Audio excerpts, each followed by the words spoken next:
Good morning.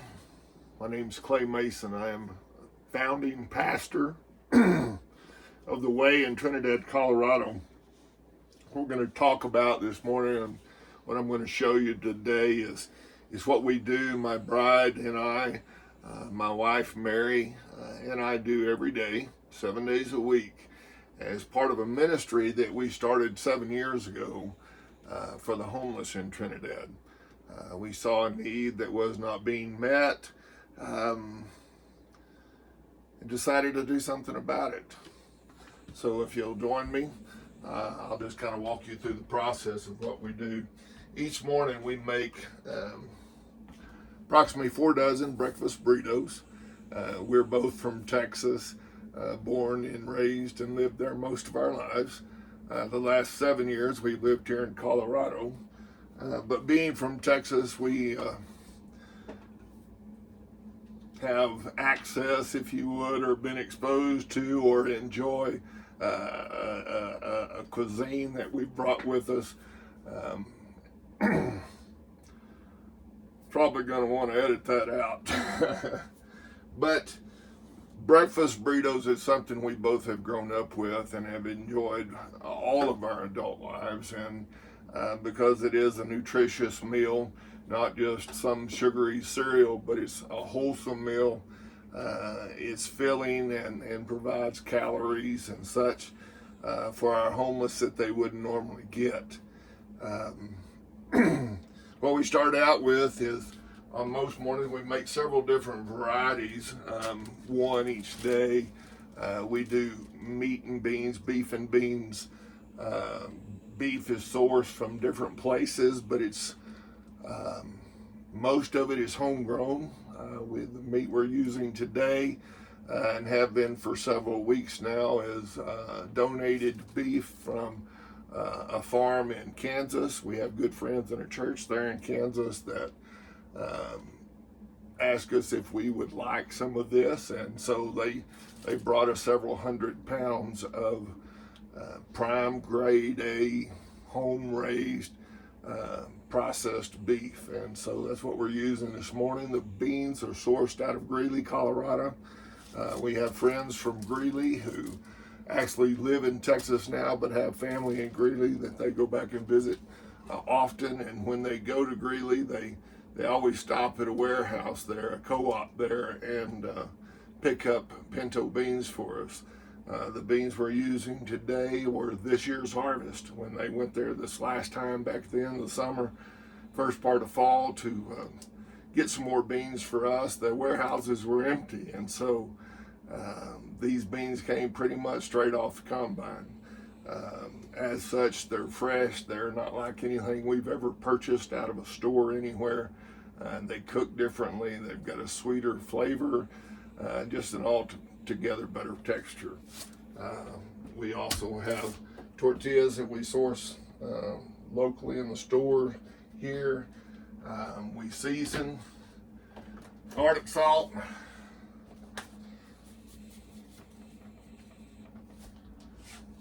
cumin, a little cumin,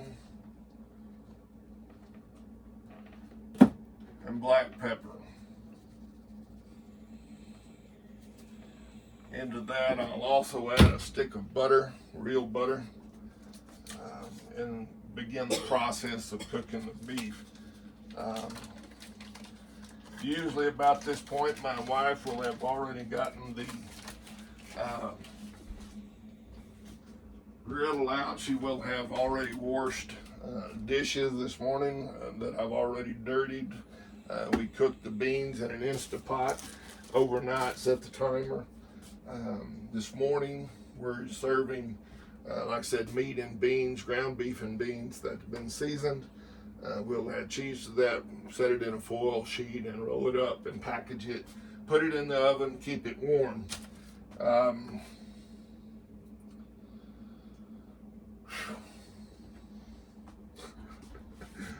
running out of dialogue.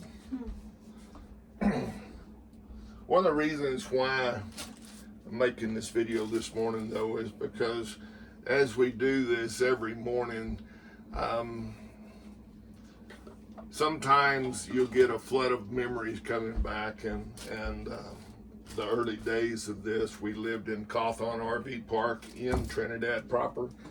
We're living and working the ministry out of a 26-foot travel trailer that some friends had donated to us, and we have subsequently upgraded from that to a 30, I think this is the 32 or 35-foot gooseneck or a fifth wheel travel trailer. It's a little bit bigger, but still just as cluttered, because everything we have pretty much is geared towards this ministry, this mission to serve the most vulnerable the most vulnerable among us in our population, and that is the homeless.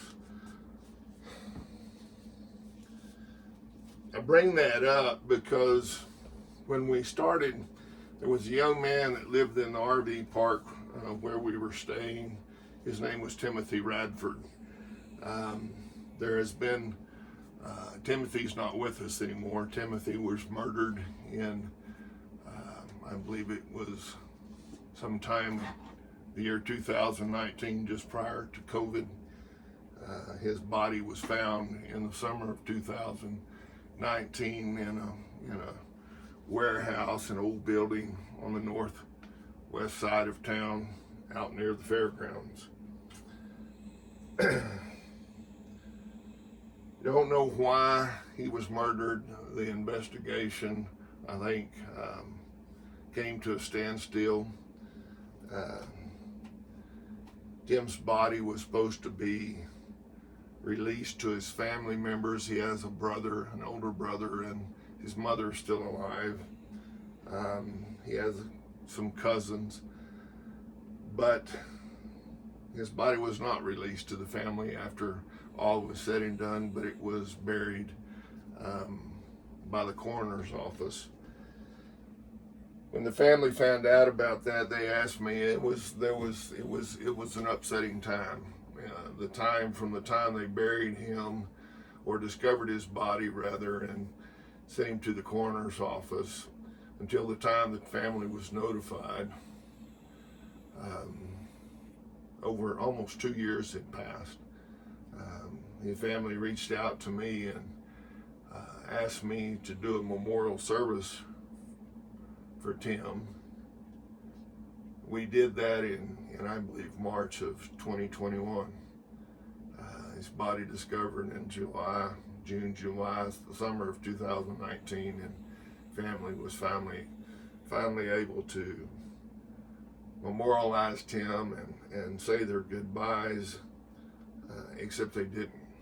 We were told that after the service, if we would join with the coroner's office, that he would take us out to the cemetery and show us the location of Tim's grave, which they never did.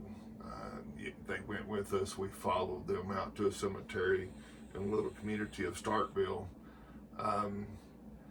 They led us to an old cemetery, a very old cemetery with graves dating well into the 1800s.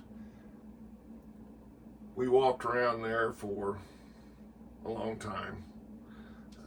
I couldn't tell you exactly how long. To me, it seemed like maybe 30, 45 minutes, but according to Tim's brother, we were out there about 2 hours, walking around in the snow while the coroner tried to remember where he buried Tim's body.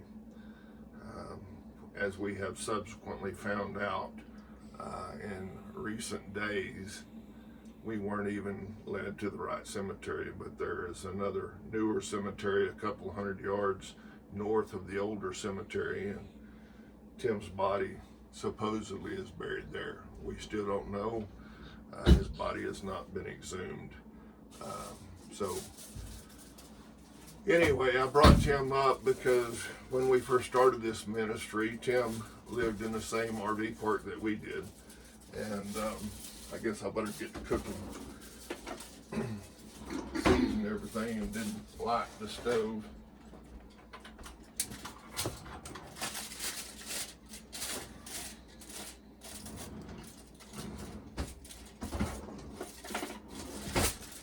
As I was saying, when we first started this ministry, we lived in an RV park in town, and Tim Radford lived in the same RV park. Every morning, Tim, as we would be fixing burritos, Tim would come to our trailer, knock on the door, we'd let him in, and he was there mainly for the burritos. He didn't want to miss his burritos, and we always fed Tim. But he'd come through the door and he'd say something along the lines, "I want to pray with y'all." And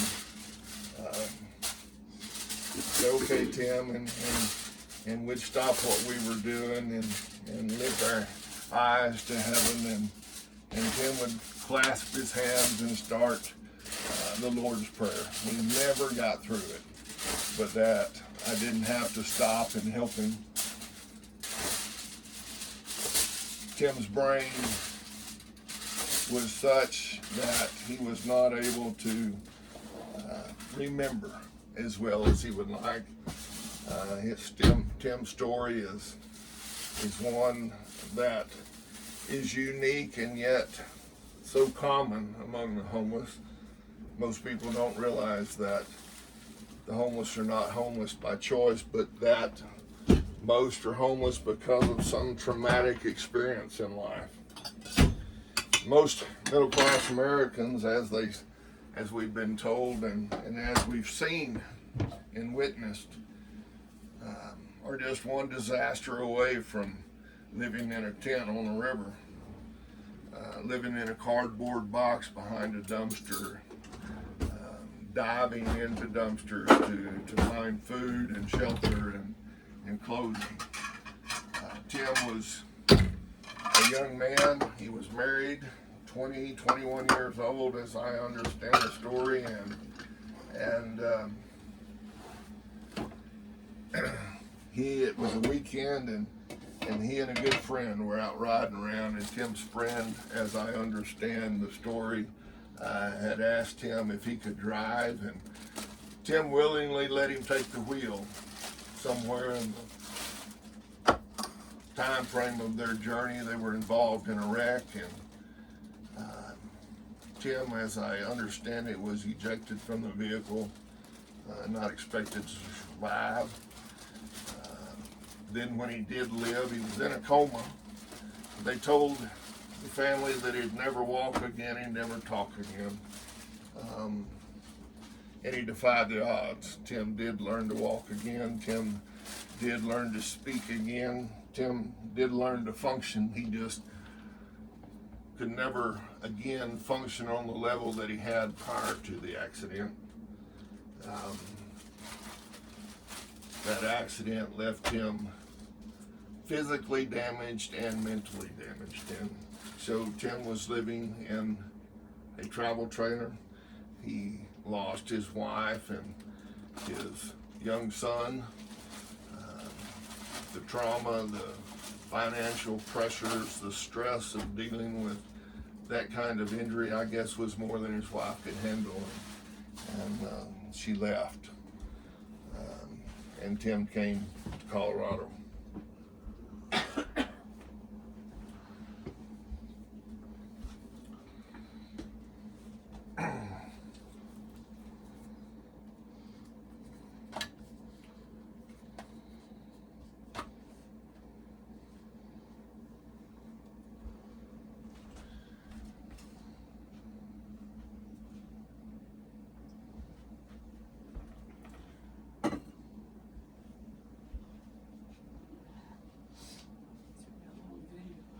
Yeah.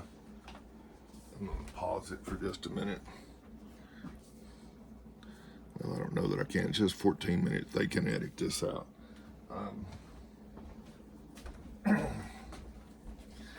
Anyway, cooking breakfast every morning is oftentimes for me reminiscent of the things in the early days of this ministry.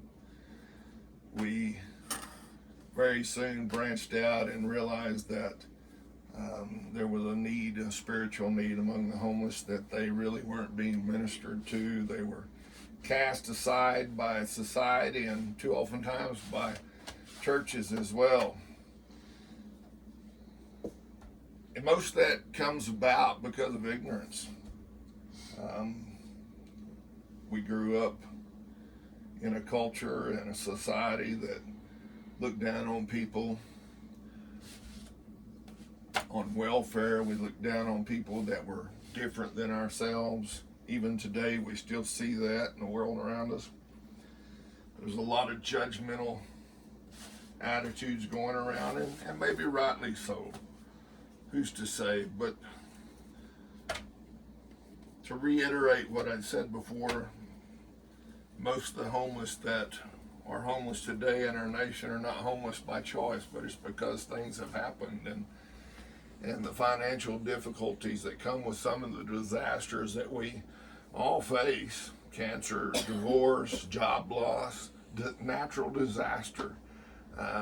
Mary and I lived in Texas, down not far from the Texas coast, a little community of Gonzales, south of Austin. It's where she grew up, in Gonzales County, and I graduated from high school there, and we lived a number of years married there. But I bring that up because Gonzales, as a crow flies, is just a little over 100 miles away from the coast.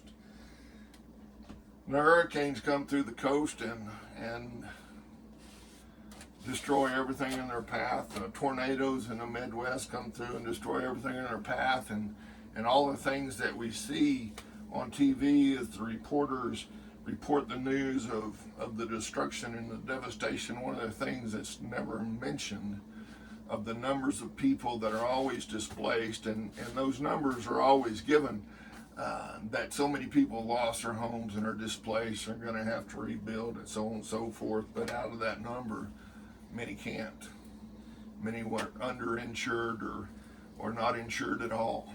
And when their homes are destroyed, they become homeless.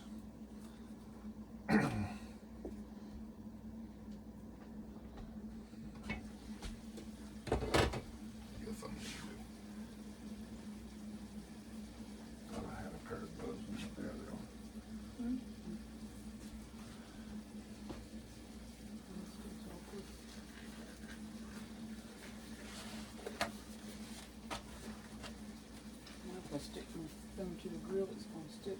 Yeah, you gotta be careful.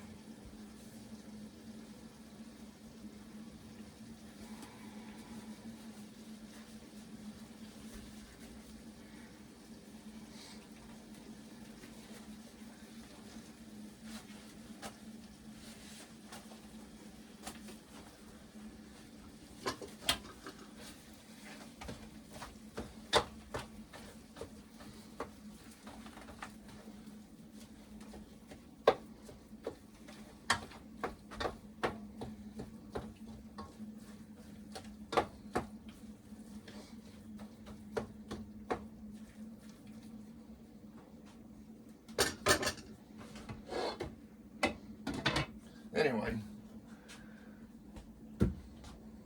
4 dozen breakfast burritos, 7 days a week.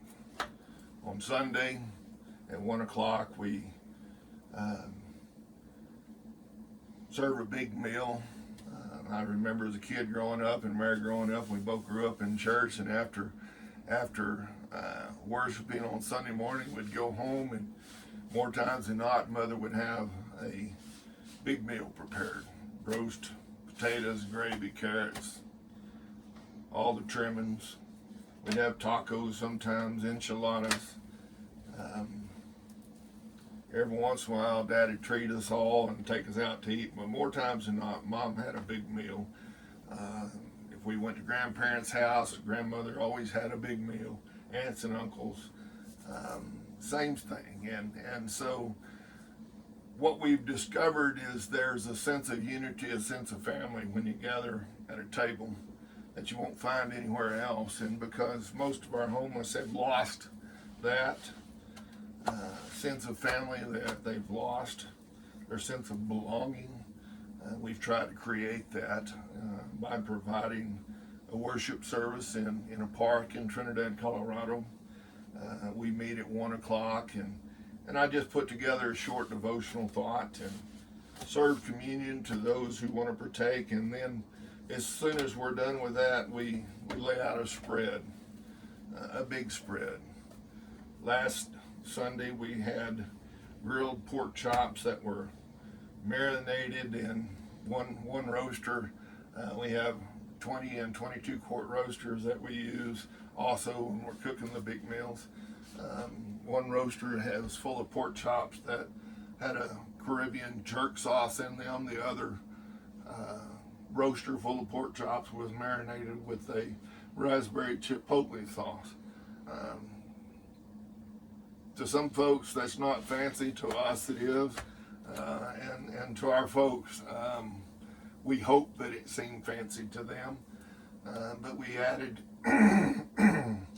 California blended mixed vegetables. We had 5 gallons of those, and oops, I'll throw that one in the trash.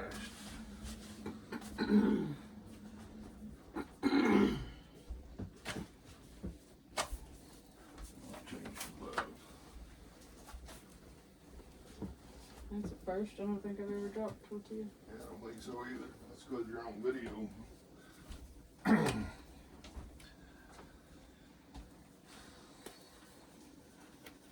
We have cakes and pies and cookies and desserts, and we have sweet tea and Kool-Aid and water to drink. We generally try to prepare about 150 servings for every Sunday afternoon meal. There have been times when we've served over 125 people that have come, but mostly our crowd numbers around 80, 75 to 80. At least that's been our average this year thus far. We cook that much because for some of them that's the only meal they'll have on Sunday. Even though we offer a meal, a breakfast, they don't all come to breakfast. Some do, some don't. But we cook enough so that not only can they have a big first serving, but if they're still hungry, they can come and have seconds. And or take a plate home with them. We have to-go boxes that we'll fix a regular plate and let some of them, those who ask, to have a to-go plate, and they can eat it later in the evening. We have joined with some volunteers from some other churches in town who've come to us and said they wanted to help, and they bring clothes to the park and coats to the park and distribute those things. And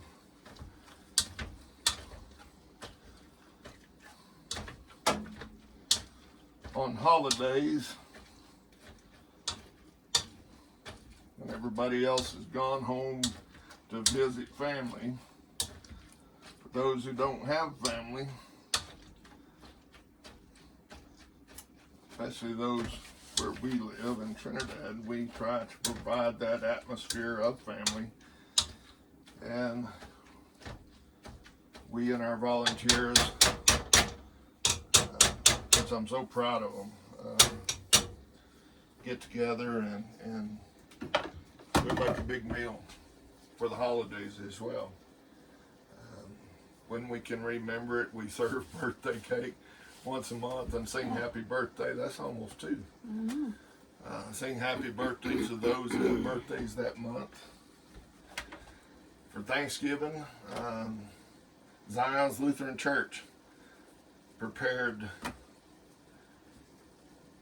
regular traditional Thanksgiving dinner and asked us if we would allow them to cook and serve our people, cook for and serve our people. And we were only too grateful to accept that offer. And so I think this was the second or the third year that they've done that for us. But on Christmas, it's a little different. Zion still cooks a meal, but it's mainly it's a smaller grouping of people. They cook a meal for the Meals on Wheels and stuff, and others who won't have a dinner, but they delivered on a couple of days early, so you have to have refrigeration. That wasn't going to work for our people, so every Christmas we have put together a big Christmas meal, turkey and ham and dressing and gravy and potatoes and green bean casserole and Traditional. yeah, candied yams, and we'll put it all together and take it to the park. This year, the Los Angeles County Jail reached out to us and asked if we would provide a Christmas meal as well. So we've had to up our numbers from 150 servings to 200 servings. We're going to prepare a separate traditional meal just for them and carry it up there and deliver it early Christmas Day, and then we'll gather with our people in the park, in Camino Park in Trinidad, and lay out the things that we prepared this year. To get that number, we've cooked 3 whole turkeys, 10 large turkey breasts. I think there have been 8 smoked hams, honey cured hams. We're gonna have green beans casserole, and we've got candied yams and mashed potatoes and giblet gravy that we'll be serving along with rolls and pecan pie and pumpkin pie and tea, Kool-Aid, and water. And our people will enjoy a feast. We like to say a feast fit for a king, because that's in reality who we're serving, is Jesus our King, by serving his creation.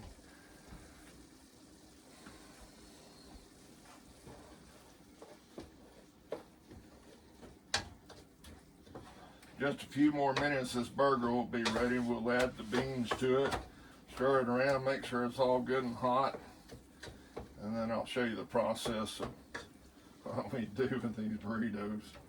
It's just like they do in a restaurant. I think probably a lot more efficient in a restaurant, but we do the best we can with what we've got in the space that we've been providing, and we make it do. We do all that on a 3-burner stove, RV stove, and oven.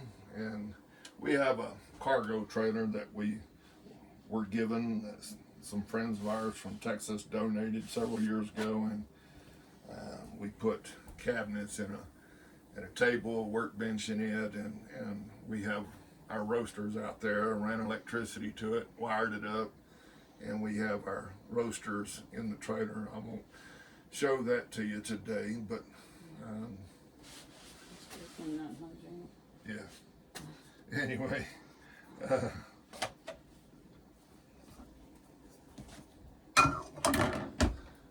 pretty much though, this is where we do it.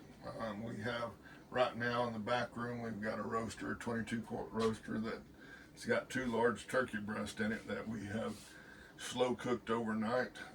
I got up this morning about 4 o'clock and turned them off and are letting them cool now. It's now about 6:30 after we get done with this. Get things squared away. I'll pull them up front, slice them, put them in containers, and put them on ice until time to serve come Monday. This year with Christmas on Monday, it's a little different because we will not forego the large meal on Sunday, but we will change the menu just a little bit on some things when we have bad weather days, because we are a church without walls. It means that we meet out in the open where they live, and on bad weather days we'll put up awnings and serve underneath an awning, and we're forecast again for bad weather this weekend. Might even see a white Christmas, who knows, but we'll let this thing cool off. I'm gonna open this window just a little bit, let that griddle cool off, and move it out of the way in a minute, and we'll start assembling burritos, breakfast burritos.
Okay, with that, the meat is brown. Got to set this juice aside and out of the way. Put it over there.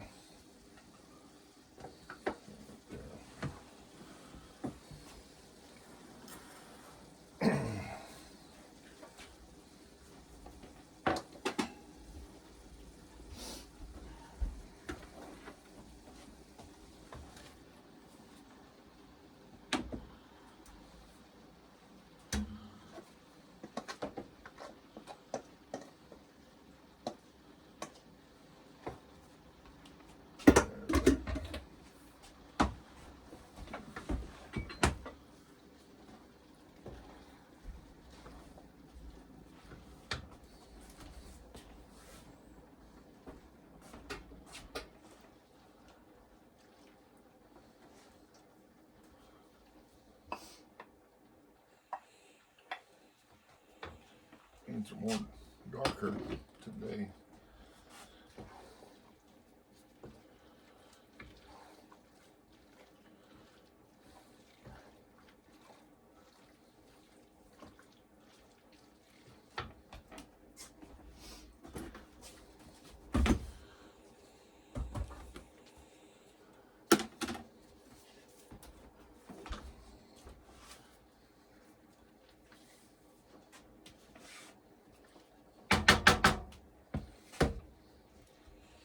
Yesterday morning there's not an exact science to this, and I don't get everything always the same, but some mornings we wind up with a little extra filling, and we will save it till the next day, and that's what we're doing today, as we had some more left over from yesterday morning, so we packaged it, put it in the refrigerator, and we'll add it to the beans this morning, meat and bean mixture this morning, to make our burritos. Normally what we prepare, just in this instance when we're making meat and bean with cheese, we will cook 6 pounds of ground beef and 8 quarts of pinto beans in our 8-quart Instant Pot cooker. There's about pound and a half of cheese, grated cheese in that. We'll use all of that, and then our tortillas.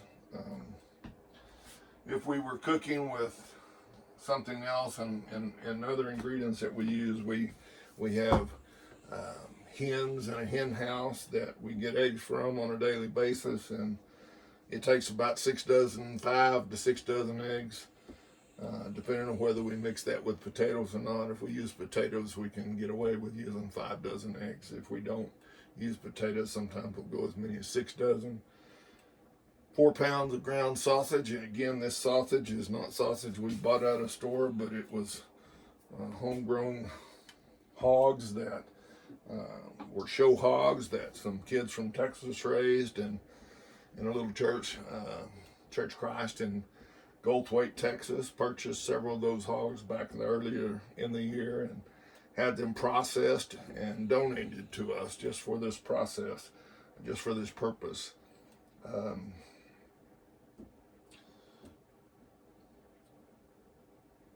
We'll make about 4 pounds of ground sausage and 5 pounds or so of diced potatoes. Cook the sausage first, and the potatoes have already been partially cooked and bagged. We'll set those out and continue cooking them with the sausage once the sausage is browned. Once the potatoes are cooked through, we'll add the eggs and cook it all together, and then ladle a heaping serving into each tortilla, roll it, add cheese, roll it, put it in the oven until time to serve. We do meat and beans, we do meat and potatoes, we do sausage, egg, and cheese.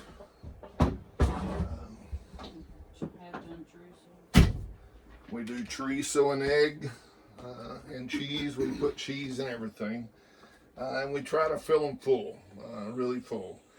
A lot of times there's a huge gap between breakfast and when their next meal is. Sometimes it's breakfast. We do have some volunteers that go to the park now and have been doing so for a couple of years. In the afternoon, they serve an afternoon meal. Usually it's simple fare, soup and sandwiches or pizza sometimes. So our people have the opportunity for 2 meals a day. The soup kitchen is open 3 days a week, and then our volunteers cover the other 3 days of the week.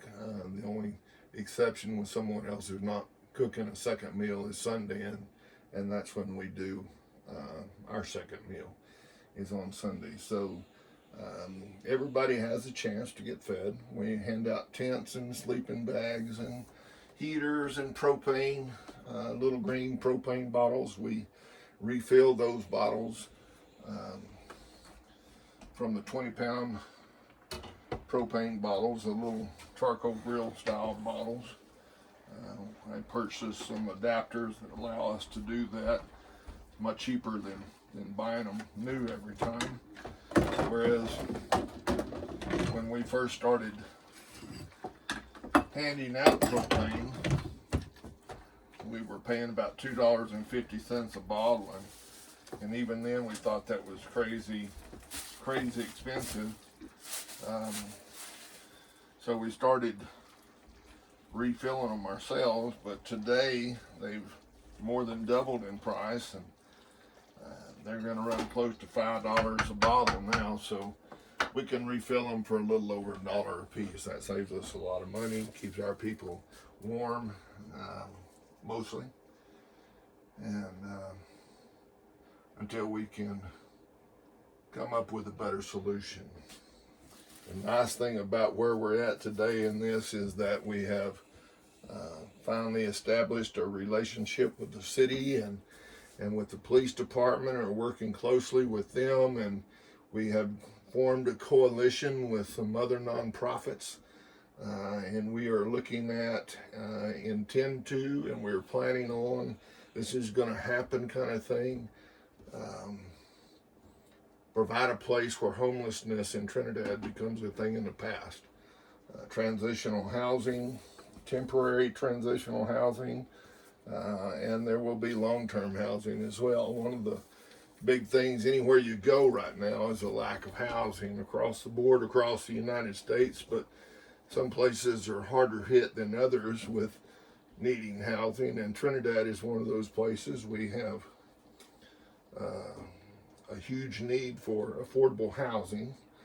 In my definition of affordable and the powers that be, sometimes their definition of affordable, two different things, but we'll not talk about that. But we are planning on and working on so that by this time next year, Lord willing, it will be in place. But we're going to have follow the example of other places that are getting behind this and are actually being proactive about ending homelessness rather than just trying to push it under the rug or shove it into someone else's backyard. We're going to provide mental health services, job training, ascertain people's physical, emotional, spiritual, and mental needs, and then address those needs as resources become available. We will sort through folks and their special needs and point and guide and walk with them in the right directions until they can, those who can finally stand back up on their own 2 feet. For those who cannot, just because you can't make it on your own doesn't mean that our responsibility to you ends. And the longer some folks are in homelessness, the less likely it becomes that they would ever be able to function in society at large, but they would be able to function in a culture and a society and a community created just for them, and we intend to do that as well. There are places across the country, the one that comes to mind for me that's just this huge success story is Community First Village in Austin, Texas. Alan Graham was the founder of that. He's written a book called Welcome Homeless, and the less is struck out, so it's really saying welcome home. Before I go any further, I want to clarify something though. Homeless and houseless are not the same thing. The government defines homelessness by saying basically, just off the top of my head, that someone is considered homeless if they live in anything other than a permanent structure. Under those definitions, even if you choose to be, if you're living in a travel trailer like we are right now, you're considered homeless by the government. But the true definition of homeless is not the same as houseless. Those folks are just houseless. We're just quote unquote houseless. Homeless denotes a loss of something greater than just shelter.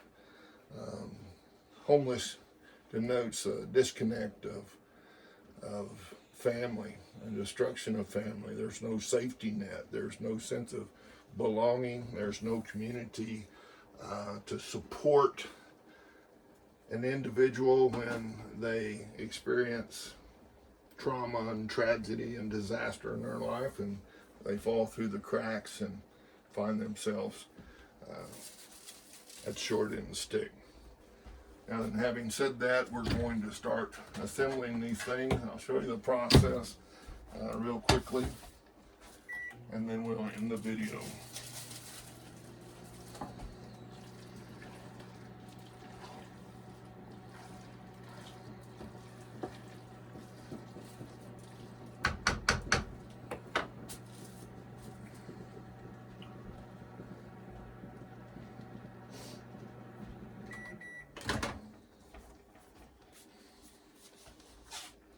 Okay, you ready?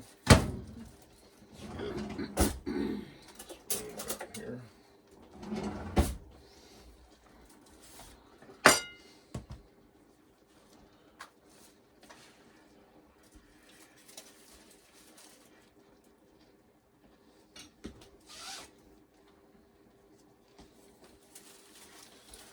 Spoon that we're dipping from was from Mary's mother's silverware.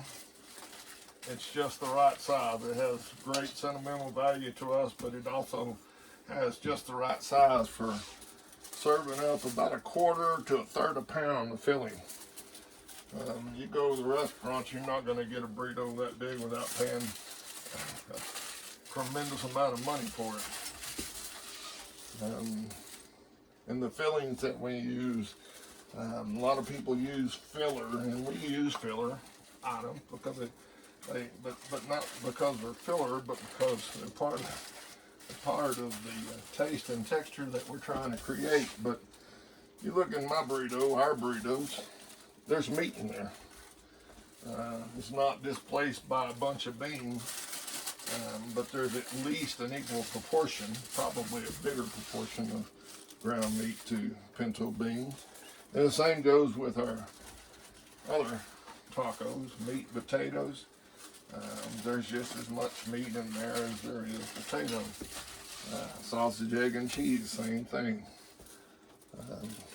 In other words, we're not skimpy. Our ideals of serving come straight from Scripture, Old Testament Scripture, about bringing the first fruits to the table. And that's what we do. We don't have a lot of funds. Most months we find ourselves scraping by. But one thing we don't scrape on or skimp on or anything is the quality and quantity of the food that we serve. We're not cooking in a commercial kitchen. Wish we were. But we're doing the best we can with what we have, and in doing that we bring the best that we can prepare to the table. And when you do that, you're sending a message. You're sending a message to the people that you serve. culture and the society has told them they have no value, that they're just worthless bums, that they're homeless because they made bad decisions, bad choices. You're homeless because you're drunk or alcoholic or a drug addict, that you're just lazy. Nothing could be further from the truth. And so when we serve what we serve, how we serve it, and the quality that we try to bring to the table, we're sending a message. You do have value. You do have worth. You do have value. And in doing that and saying that and bringing that message to them, we're trying to instill in them a sense of self-worth, that they can see in themselves that someone recognizes that they do have value, that they do have something to contribute.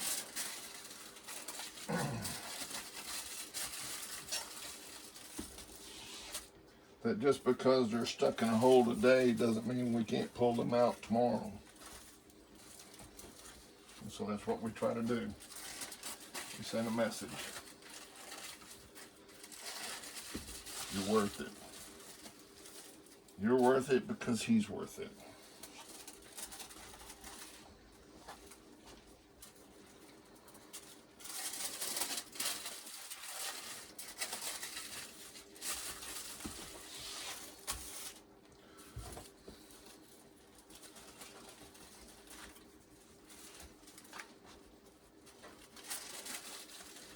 Sat down the other day, tried to think about the numbers of burritos that we've served when we first started cooking. And we just serving a small little ragtag bunch of folks, and I think we were making about 2 dozen burritos. And rather than set up in a central location and have them come to us in order to gain their trust and to demonstrate to them that we were serious about who we were and what we were about, we would go to them.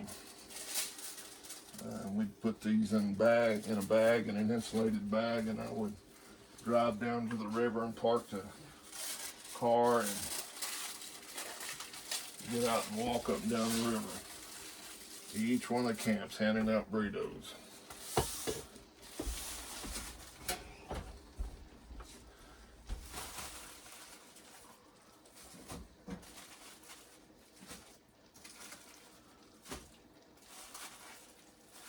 And it wasn't too bad when we were just serving 2 dozen burritos, but then it was 3 and 4, and there've been a couple of seasons, a couple of summers that we were having to make 5, and I think one time we even had to prepare 6 dozen for a while.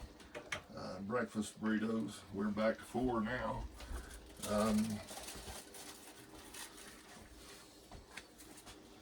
And it's not because we couldn't serve 5 or 6, but it's really just a matter of the numbers showing up, especially in the wintertime. Our people tend to be nocturnal, and the reason why I've heard it explained many times is because that's how they keep from freezing to death. Even with the tents and the blankets and the clothes and the coats and the gloves and the socks that we and others have provided, that's just not enough when you're living in a tent on the river when the temperature drops into the teens. And so they'll get up and walk. They'll walk the streets just to stay warm. If they're doing that at night, then they'll wind up sleeping a lot of times during the day. That's why, especially in the winter, you'll see folks sleeping in the park right in the middle of the day. It's not just because they're lazy, it's because they're tired. It's because they've been up all night trying to survive, trying to stay warm. And so, bringing this to the table for them does so many things. We're providing calories, but we're providing good calories and not just empty sugar calories.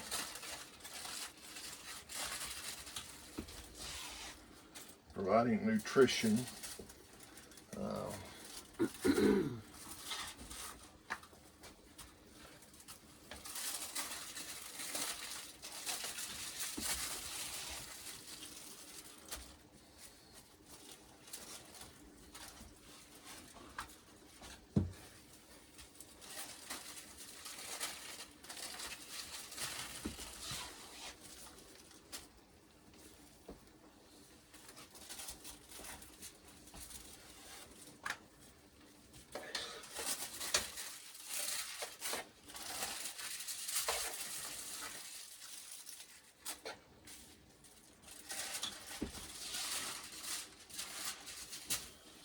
Nice if there was some consistency in these tortillas.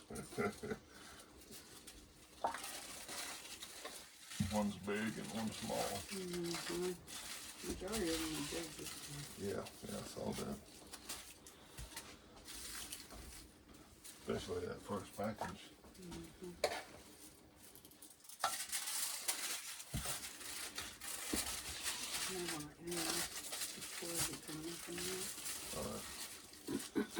Anyway, that's the process of what we do, how we do it, and why. It's just a glimpse into